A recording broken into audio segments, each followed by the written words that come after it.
Hello, everyone, and welcome to another episode of Space Snacks. I hope you had a great weekend and you got to watch the SpaceX NASA launch. Congratulations to them.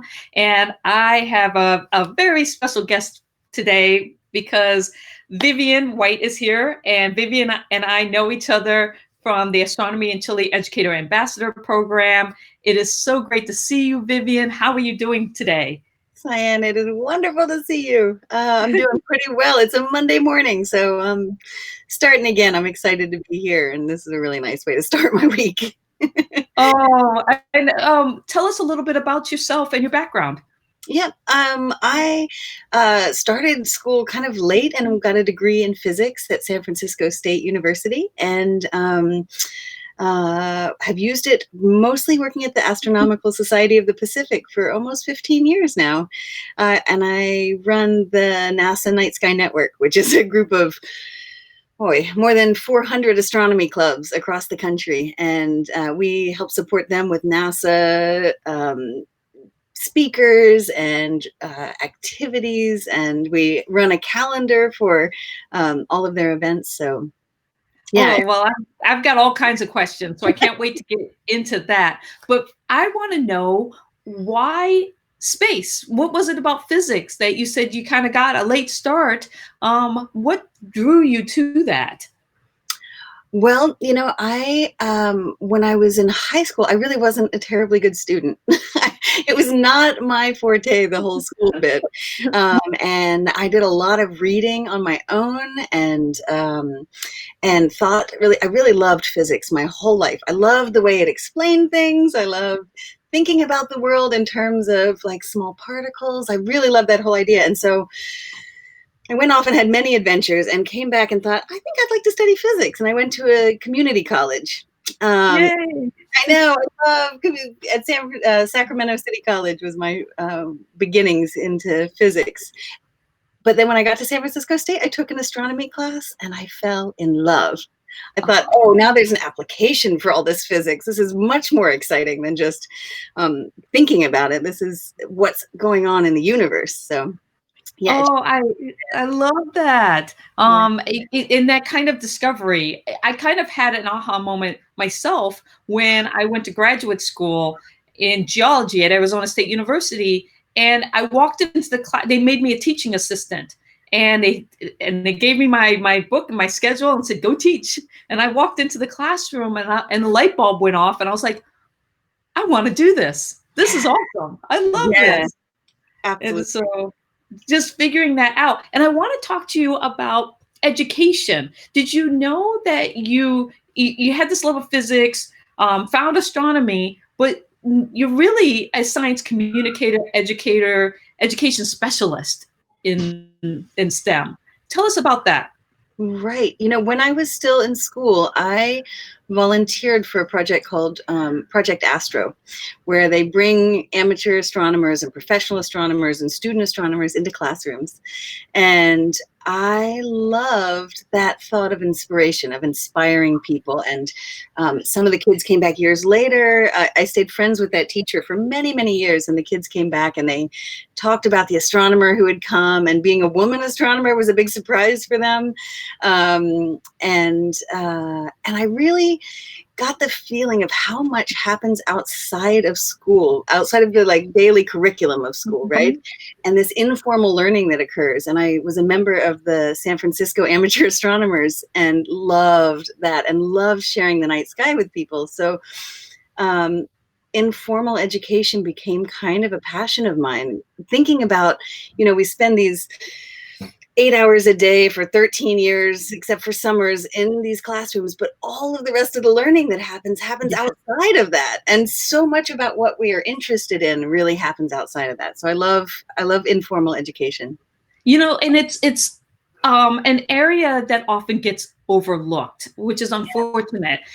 Because even in my career, I never really thought of it about informal education. Even though I was using it, I didn't have that kind of label to it until about 10 years ago. But I was sending my students to the museum and going on field trips and doing these things with them, and the national parks. And I just now I feel like we're in a renaissance where people are starting to think that learning happens everywhere all the time. It doesn't have to be just within the classroom. How do you feel about the changes that are happening that you're seeing in the educational world right now? Whew, it is fast and furious in response to COVID. It's pretty fascinating to see how people are coping with this. I think I have done a lot of online learning and teaching over the years, so I really love that as one way of doing it. I think for young kids, I worry. I have an 8-year-old Mhm. here at home, and I don't think that that's necessarily the best way for him to learn. You know, Right. it's fun for me to learn in a short spurt, a half an hour at a webinar or something like that, but I think getting his whole education online is probably less than ideal. So we're kind of looking into this summer, thinking about what inspires him, what interests him, and really looking into those questions. Our first question, we he keeps a journal every day, and he has to think of a question that he wants to know, and then investigate it and figure it out. And of course, his first one, because he's 8, is like, "Why do farts smell?" Great question. And he has to think about it and figure it out. Um, I he said, love that. yeah, he was reading it, and there's still some comprehension pieces there. He said, I said, so what is it? Like, how do you? He said, well, if you cut the backs off of beans, then it won't smell so much. And I was like, I don't think you understood that right. And he said, see right here, it says cut back on beans. That is great. So there's Oh, that's still a so lot funny. of hand holding But that it's happens. got to be fun to see that kind of like processing and I love it. learning that's happening, and then thinking about again the what is we're in this weird, kind of situation with COVID, and the informal learning that would normally happen where you can go places and interact with people and specialists. It's all online now, and how I think we'll find out. There's going to be a lot of data on how that impacts kids around the world. Yeah, there's so much that you can do online. I mean, there's a lot of ways to keep it interactive. I watch his teachers have like scavenger hunts for them Yes. around the house. They have to go find Yes. something to do, or you know, there's still lots of ways, but it takes a leap. It takes thinking about it in a different way. Yeah, And teachers had to do that like overnight. They had to yeah. go into that. How has it impacted you and what you do? I want to hear a little bit about the Astronomical Society of the Pacific and exactly kind of the things that you do there. Yeah. So the Astronomical Society of the Pacific has been around for 131 years. It's been quite a run. And we specialize in astronomy education from cradle to grave. And so that means in this period, we've been reading stories online, lots of astronomy stories that have good astronomy in them for very young kids who are wanting some activities to go with stories. We've been doing a monthly story time online now.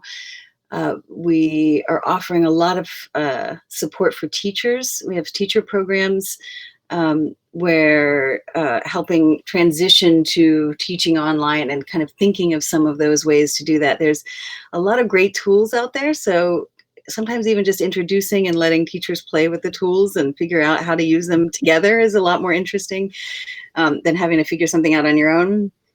So we're doing a lot of shifting right now from our usual in-person workshops. We are also doing a really cool thing with the Girl Scouts. I love Yeah. working with Girl Scouts. Yeah. We've been working with them to help train both amateur astronomers and other educators on how to better work with girls when they're doing informal outreach. So thinking about some of these ways in which astronomy can be not very welcoming to girls and trying to shift that so that we make this the most welcoming science out there. As far as I'm concerned, that's what I want it to be. And thinking about that, there is obviously a lot of chatter around how do we get more women in STEM, and within the science, technology, engineering, and math fields, it varies dramatically. I mean, when you talk, especially the sciences, when you look at biology, lots of women are going into biology, but then when you look at astronomy and physics and even geology where I am, not so many, and how that's a struggle. What are some of the things that you've kind of seen that helps to inspire girls to think about this as a career? Yeah. I think a lot of these are kind of our unconscious biases that we have about who we think can do science, right? So we think even at the very youngest ages, we give them toys that respond to that we think correspond to their gender, right? So girls get many more fluffy plush animals where boys get many more tinker toys in general. And they have done great studies where they're like have a toddler and they switch their clothes. So the boys are dressed like girls and the girls are dressed like boys. And it is amazing how quickly like a stranger will come in and give them the toys that respond to what their clothes say. Yeah. So it starts really young and we do it without thinking about it, right? This is just how the society works that we're in. This is what we think a scientist should look like. There are so many tools you can use. You can think about different ways that we give micro messages to girls that are different than the way we give messages to boys. Like you belong here, you don't belong here.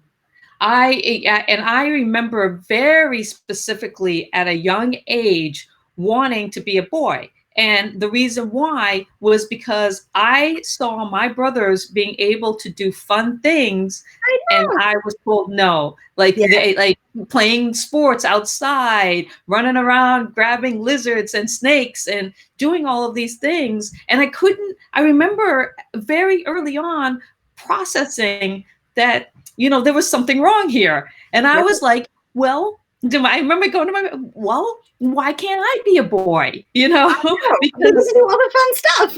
Yeah, because as a kid you don't understand that. No. And then you get labeled these weird labels like, oh, well, you're a tomboy. Yes. Really? Yes. Yeah. What does that mean? I like and just wanting. Luckily, my dad was extremely supportive, and he was like, he bought me. I told him I wanted a telescope, and he got me my telescope when I was a kid, and he gave me binoculars so I could look up at the night sky. I still have them. And your parents seem like such amazing people. The stories you've told of your parents are just like, I wish I had met them. I'm amazed at my mom was a little more traditional, and she was like, no, put this dress on, and I'd be like, but my dad, for some reason, he did not care. I was 12 and he bought me a Rambo knife. Do you remember those Rambo knives that were like who buys their kid a Rambo knife at 12? Well, my dad was like, yes. He's like, you'll be fine, go out and work and play, That's and awesome. and just supporting whatever curiosity I had. And I think that when it comes to educators and informal, whatever sector you're in, is how do we just support that curiosity? And the crazy thing is, it doesn't take everyone supporting all the time. Like you're going to get messages your whole life that this is not for you. But if you just have a few people who really do support that, even small 20-minute interactions can make a huge difference in how you see yourself in the sciences. Like it was so true. They Yeah. talk about how people of color, it's usually somebody close to them, because growing up, I didn't have teachers or anything like that represented me. But the fact that I had my father made a huge, and he was such a, he loved science and mathematics. And he really, from an early age, instilled that into us. And so thinking about exploring and kind of just, where would you want to go? If you could go to the moon, Mars, low Earth orbit, or just hang out on Earth, what would you want to do and why? I have to say, I have never been someone who wanted to leave this Earth. I love Earth. I just think like, what an amazing spot we got. But I would love to go deep down in the ocean. I scuba dive, or I recreationally scuba dive. And I love being underwater in this world where you can move in 3 dimensions. I imagine it's kind of like in space, right? Where Yes. you're taken off of the plane of the earth and you're able to move in all 3 vectors, and I think there's so much to explore underwater. It terrifies me sometimes, and it just excites me beyond belief. Me too. I love that. I love just what you said. I'm a geo explorer at heart as a geoscientist and also scuba certified. And I remember the first time I went underwater, and it was this magical, crazy environment. Um, every time I think about it, I'm just like, I want to get back to the ocean. Okay, do you play video games at all? I do. Okay, there is this video game called Abzu that is just like scuba diving. I love it. I got to check that out. For them, I get no royalties, but I just found it and I love it, and I'm so excited. You bring up the point that the oceans, we live on a water world, and most of the ocean has not been explored, and that just fascinates me. I got my first really kind of sense. It's kind of like, how the universe is so big, it's hard for us to like imagine it, to like feel it. And this past summer, I got that feeling with the ocean, because I ended up going on the JOIDES Resolution for 2 months at sea. And we went to the Antarctic Circumpolar Current, so the southernmost kind of like middle of the South Pacific, not Antarctica, but the current. Yeah. It was amazing. Just everywhere I looked was cold, dark, deadly water. Right. It blew my mind at how much water, the sheer volume of water on our planet is astounding. Oh, it is. It's amazing. And that we know so little about it. I mean, you guys learned so much. Didn't you do some core sampling? We That's did. been amazing. So thinking about food, do you have a favorite type of food that you like to eat? I am pretty plain Jane when it comes to it. We eat a lot of beans and rice around here. A lot of burritos and tacos, and it's kind of I'm not a great cook, so it's really easy for me to make, and it's something me and my kid both enjoy. So it sounds delicious. Do you have a favorite type of bean, or do you like to mix it up? I love black refried beans. I think those are my favorite. And I get them in a can. I don't even refry them myself. Yeah, but that sounds good. And you got me hungry already for a nice taco. And now, does your son, right? Yes. Does your son like to cook? I'm sorry, say it again. Does your son like to cook? Yeah, he's been learning a lot in lockdown. We have been cooking quite a bit more. He is really good at microwave potatoes. Yes. He's kind of very skilled in the microwave department. You said he was about 8, right? Yeah. I remember that's about the time when I started, really starting to cook or understand food better for myself and what I could or could not do, to the point where by the time he's 10, he's going to be making you dinner and breakfast and all of those things. He started making me coffee, and that's really all I care about. That's the sweetest part. Trained well when it comes to like my coffee. Here you go, Mom. Yeah, I know, that's a mom move for sure. You know what we have been doing though? We've been growing food, and that has been so fun. Planting a lot of stuff and watching it grow. We are also growing sprouts. My mom loves sprouts, and she kind of got me into like sprouting lentils.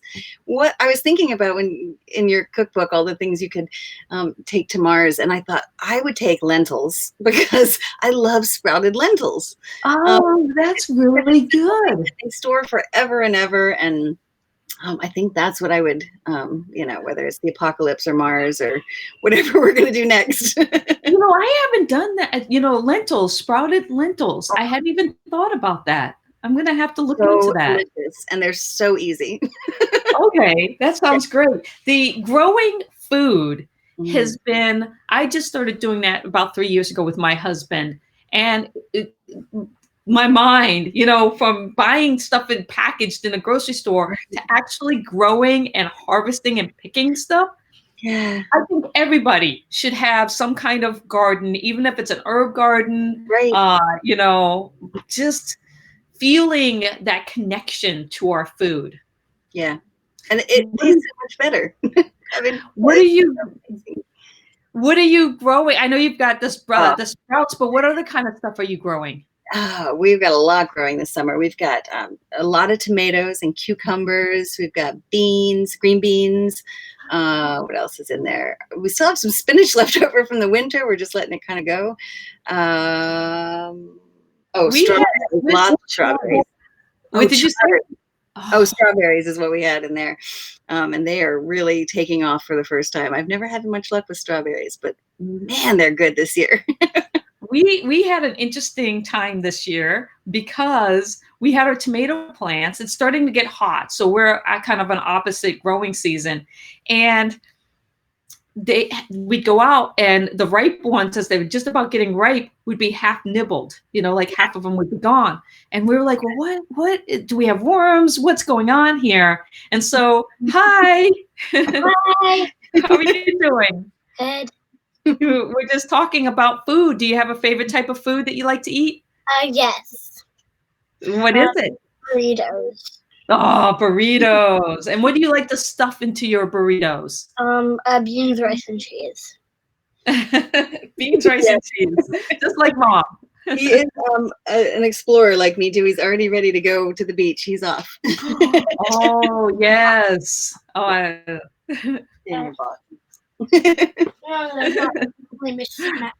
You can grab some of my socks then. Sorry.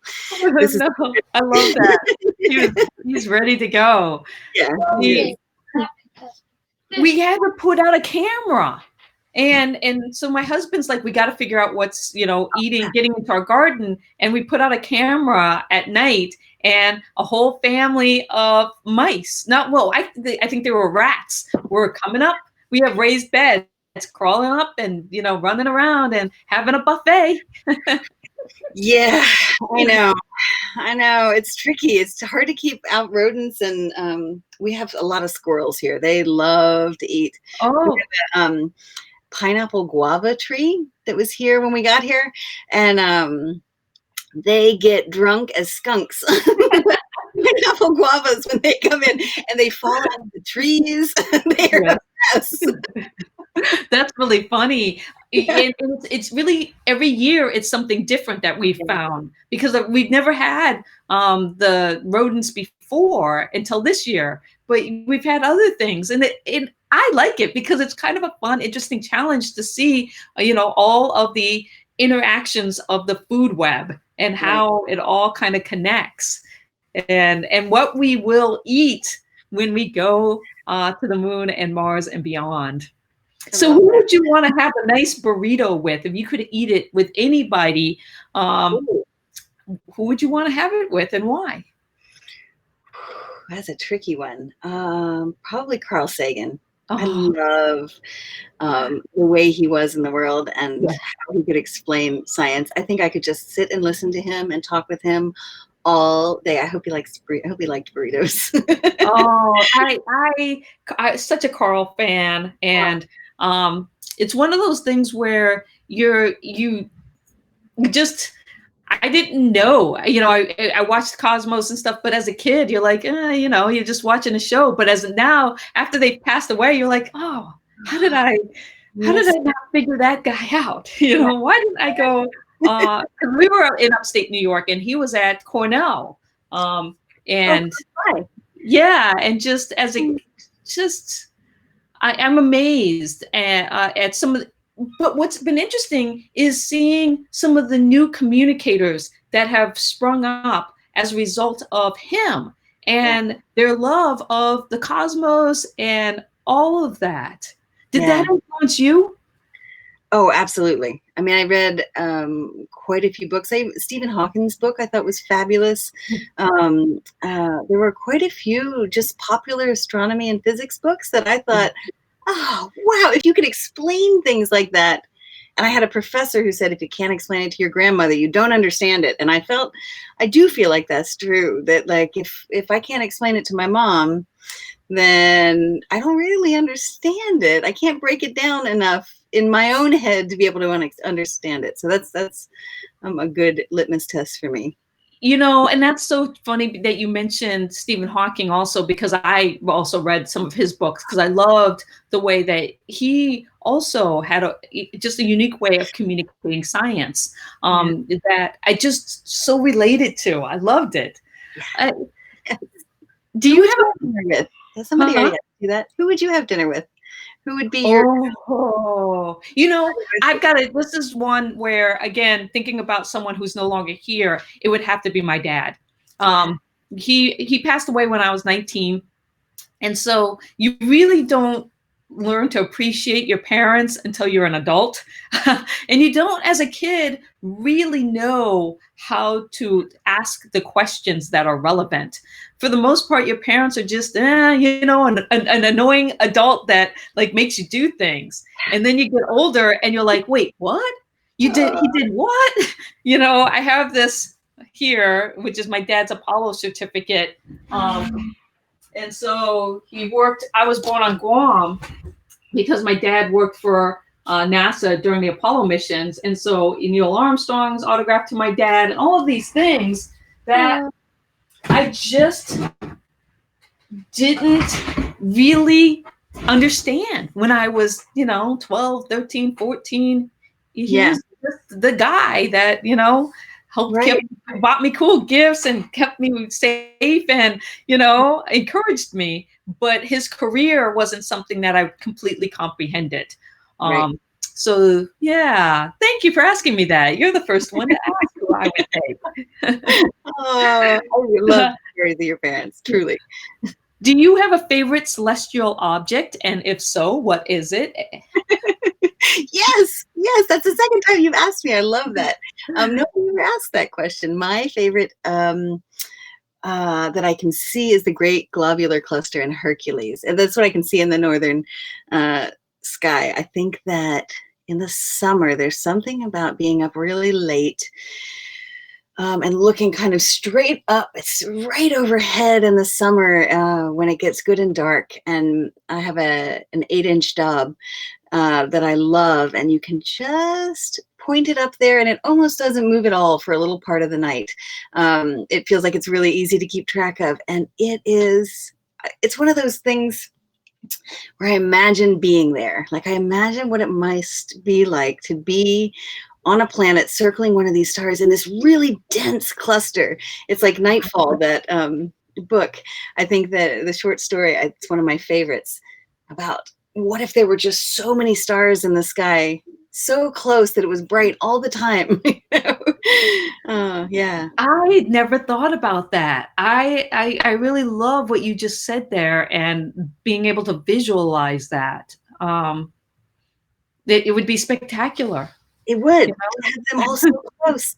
I think it would be amazing. And it looks like such a puffball in the night sky. It's very round and well defined and just like kind of a dense cluster. So it's really easy for anyone to see. It gets ahas even from people who are not used to it. I think a lot of the faint fuzzy objects that I like to look for, you have to use your imagination a little bit, and you have to kind of know what you're looking for. But man, 13 is a winner every time. Talk to me about the Astronomy in Chile Educator Ambassador Program and the impact that had on you. Well, I got to meet you. That's huge. I also just got to meet so many interesting people. I love bringing together astronomy educators from all over the U.S. and taking us on this experience that is just, out of this world in so many ways. Allowed us to bond, but also to get such an appreciation for Chile and the Chilean people and the work that's being done down there. I think that it has changed my life in more ways than I ever would have thought. I'm working on a program right now that's kind of come out of that, because 4 of us who went on the 2015 expedition, we were the first year, and we've stayed in touch, and we've had so much fun talking about well, we've had a lot of ideas, but one of them actually worked. And we got funded by the National Science Foundation to put together a show called Big Astronomy. And so it's a planetarium show that'll be out probably this fall. And we get to, I'm making the educational activities for informal ed around that, which is so much fun, talking about dark skies, talking about multi-wavelength astronomy, all the different ways we look at the sky. Yeah, it's pretty awesome. Oh, that is so fantastic. And what about looking at the southern sky? That was amazing. That was truly, it was like, I think it was akin to like walking out of your house and being in the wrong neighborhood. Like you walk out your front door and you're like, wait, this is not where I live. Like the sky that I knew, I feel like I know the Northern Hemisphere sky pretty darn well. I look up a lot. I think about it and like can star hop to a lot of things. Looking up and seeing nothing that you recognize, and then when you finally like get a clue, like they're all upside down, the things that you've ever seen before are all turned on their heads. That's what blew my mind. I'm like, that's not Orion. I'm like, right? how do I, like I had to like turn or the moon. I'm like, wait, no, there's something not right here. Oh, it is.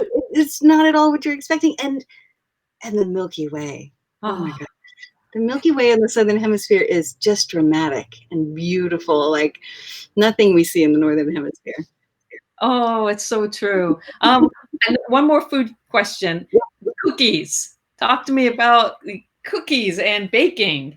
Oh, I love baking. That is, I'm not much of a cook, but I can follow a recipe pretty well, and baking is my thing. I will bake. My godmother, she modified the recipe on the back of the Nestle Toll House chocolate chip cookies. And you add a little bit of toasted coconut, and you add a little bit of roasted walnuts, and you can switch out some of the butter for margarine or whatever. No, that was the sticks of, yeah. So she has a little bit of a modified recipe, but I use hers and it works every single time. It's so delicious. I love to bake. I like to make muffins and cakes, and that would be the one thing I will cook. Oh, that sounds amazing. I'm not as much of I'm more of a cook than a baker, so we'd get along just fine. I have to make all of the sweet stuff, and I cook all of the savory kind of things. You're on. When we're out of this pandemic, let's have a dinner party. I know we're running a little bit over, but I want to ask you one more question, and that is about the NASA Night Sky Network. What is that, and how does that work? So the Night Sky Network is this amazing group of amateur astronomers all across the U.S. So it's more than 400 astronomy clubs, and we work together to bring astronomy to the public, to the general public. So amateur astronomers all over the world are constantly giving sidewalk astronomy. They take their telescope out on the sidewalk or to a local park. And then these astronomy clubs do even bigger events. Sometimes, like my local astronomy club, every Friday and Saturday night used to have viewing sessions where you could just come and see a telescope, come and see the universe through a telescope. It's an amazing resource that's in so many communities. So most likely you have an astronomy club near you. You can look it up on the Night Sky Network. We have lists of all of the astronomy clubs across the country. And we, when we are out and about again, and before this last few months, we listed all the events that are happening all over the country. Now we have pivoted and we're listing a lot of the virtual events that are happening. So we're starting to put all of these events onto the calendar so that you can go on that calendar and look anytime, and you will find something. The nice thing about virtual events is that you can access them from anywhere, right? So we have a star party in New York that you can watch from California, and it's dark much earlier there. I have been amazed at some of the online star parties because people are getting access to some of the bigger telescopes where you can really see some things that you're just. I'm like, wow, wait, what are we looking at? How are we really dark skies, which is so cool. Yeah. Mm-hmm. Yeah. Vivian, it has been such a pleasure to catch up with you and to talk about astronomy, education, informal education, the ocean, and of course, some food. Um, can you tell us how to follow you and all of the amazing things that you're doing? The Night Sky Network is where I get most of the information out. So we're on Facebook and Twitter and Instagram at Night Sky Network. And I've got a blog of my own travels. I love to travel. And in the service of astronomy, that's My Head is in the Stars. I think you can find it if you search for that. Yeah. And come visit the Astronomical Society of the Pacific website. We have tons of resources if you're interested in teaching astronomy, whether it's formally, informally, online, in person. We've got a lot of resources for you. Well, thank you again for coming and chatting with me about food and space and just all the things that you have going on. If you watch our broadcast and you leave us a comment, you can win a recipe card. And so I will send you a recipe postcard to one lucky winner who stops and takes a moment to say hi in the comments section. And thank you. And again, anybody who's watching Monday through Friday, 9 o'clock, Space Snacks here on Facebook, or you can find the archived versions on my website, which is just YouTube, Cyan Proctor. And Vivian, thank you so much again for sharing this, lovely morning with me. Cyan, thanks for starting my week so well. I love talking with you. Oh, it's always good to see you. And I hope that we get a Astronomy and Chile Educator Ambassador reunion sometime soon. Me too. Me too. Yeah. Take good care. All right. Bye, everybody. Bye.